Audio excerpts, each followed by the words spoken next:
Introduce करो। आज अपने ज़िले में प्रोफेशनल मीट का कार्यक्रम रखा गया था, जिसमें इस कार्यक्रम में भागीदार बनने के लिए मुख्य वक्ता के रूप में आदरणीय पूर्व उप मुख्यमंत्री, आदरणीय पूर्व प्रदेश अध्यक्ष और उनके साथ जहां पर आदरणीय विधायक मोहनलाल जी, राजीव शर्मा जी, दलजीत सिंह जी, मनमोहन जी, सूर्य जी, आशुतोष गुप्ता जी रहे। और इस कार्यक्रम से पहले नीचे एक प्रदर्शनी लगी थी, उस प्रदर्शनी में डॉक्टर साहब ने उसकी ओपनिंग की।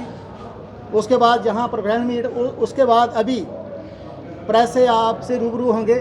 पिछले 11 सालों में 2014 के बाद भारतवर्ष में क्या परिवर्तन हुए, क्या बदलाव हुए, उसी सिलसिले में प्रोफेशनल लोगों से मिलने के लिए आए थे डॉक्टर साहब, और मैं उनसे प्रार्थना करता हूं कि वो अपनी बात आपके साथ रखें। सभी प्रेस के बंधुओं का मैं स्वागत करता हूं। जैसे हमारे जिला के अध्यक्ष कुलदीप जी ने बताया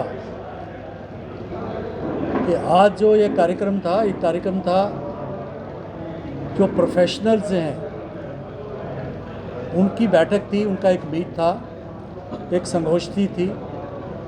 ये जो कार्यक्रम है ये प्रदेश में, उसके बाद जिलों में, मंडलों में, और उसके बाद शक्ति केंद्र यानी 2-2, 3-3 बूथ जो हैं उस पर ये कार्यक्रम होंगे। भारतीय जनता पार्टी के कार्यकर्ता और विशेष तौर पर उस क्षेत्र में रहने वाले जो हमारे प्रोफेशनल्स हैं, इंटेलेक्चुअल्स हैं, रिटायर्ड टीचर्स हैं, आर्मी अफसर्स हैं, डॉक्टर्स हैं, इंजीनियर्स हैं, वकील हैं, बाकी सभी जो प्रोफेशनल उनको हम इनवाइट कर रहे हैं। और मकसद है कि आज प्रधानमंत्री नरेंद्र भाई मोदी जो दुनिया के सबसे लोकप्रिय नेता हैं, उनके जो कार्यकाल का जो 11 साल पूरे हुए हैं और उन्होंने जो लक्ष्य रखा है कि 2047 तक विकसित भारत होगा, वो विकसित भारत की क्या संकल्पना है, उसका कैसा स्वरूप होगा और उसमें हमारी क्या भूमिका है, भारतीय जनता पार्टी, भारत के लोगों की क्या भूमिका होनी चाहिए। उसके लिए 2 टॉपिक्स और भी थे कि हमारे जो गरीब कल्याण के लिए कौन कौन से कार्यक्रम हुए, क्योंकि सबसे बड़ी चैलेंज भारत में है, वो चैलेंज है कि जो हमारे गरीब लोग हैं, बिलो पॉवर्टी लाइन वाले, खुशी की बात यह है कि 25 करोड़ से ज़्यादा वो लोग थे जो पिछले 11 सालों में गरीबी रेखा से ऊपर आए हैं। उनको हर प्रकार की सुरक्षा, उनके भोजन की सुरक्षा, बिजली, पानी, उनके स्वास्थ्य की सुरक्षा, आयुष्मान भारत, उनके घर की सुरक्षा, PMAY, उनके लिए रोज़गार चलाने के लिए अलग अलग कार्यक्रम, हमारी बहनों के लिए, बेटियों के लिए कई प्रकार की उनकी इंश्योरेंसेस, तो सारे कार्यक्रम हुए। तो इनको याद करना, इनको जो है लोगों तक लेके जाना, और गरीब कल्याण के साथ साथ अगर सुरक्षित भारत है, अगर भारत सुरक्षित है तभी वो विकास कर सकता है। और सुरक्षित भारत कैसे बन सकता है, क्योंकि भारत के सामने बहुत सी चैलेंजेस हैं।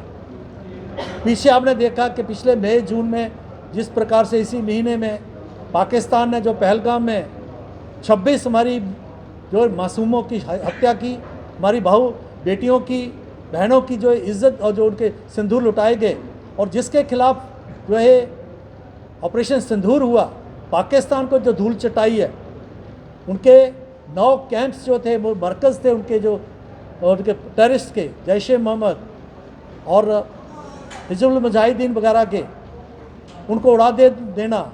और पाकिस्तान ने जब हिमाकत की तो उन्होंने टेररिस्ट की जो लड़ाई है उनके ऑपरेशन वो उनका हिस्सा ही है, तो उसके ऊपर, भारत के ऊपर उन्होंने जो कोशिश की अटेम्प्ट करने की, उनके 11 जो एयरबेस उड़ा दिए गए, और जो पाकिस्तान गिड़गिड़ाना पड़ा उसको पूरी दुनिया के सामने, और भारत के सामने गिड़गिड़ाया, तो तभी जो है सीज़ फायर होते हैं। ये एक सुरक्षित भारत का एक नमूना है, क्योंकि हम चैलेंज जो है उसको फेस कर रहे हैं।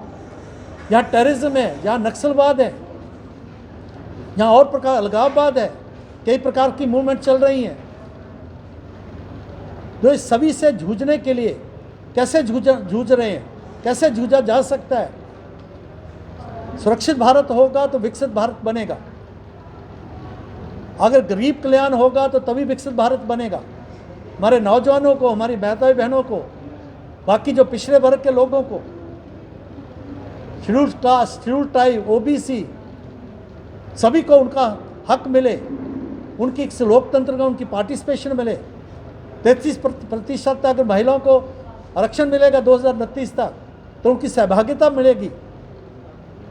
तो ये एक मॉडल जो बनाया जा रहा है पूरे भारत में, ये हमारा लक्ष्य है।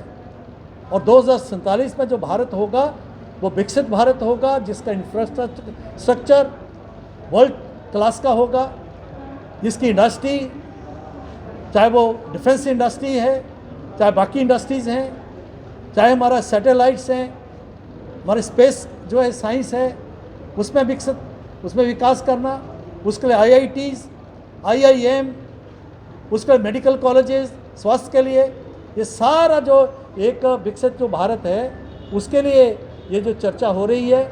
और ये चर्चा नीचे तक जाएगी, क्योंकि लोकतंत्र में अगर आम व्यक्ति इस प्रकार की चर्चा करेगा तभी वो भारत जो है वो जागरूक भारत होगा, अवेयर भारत होगा, वही जो है वो विकसित भारत बन सकता है। इस प्रकार की चर्चा जो है इन कार्यक्रमों, इन संगोष्ठियों के माध्यम से होगी, जिससे कि एक नया दिशा मिलेगी भारत में विकसित भारत को जो है विकसित बनने के लिए। बहुत बहुत धन्यवाद।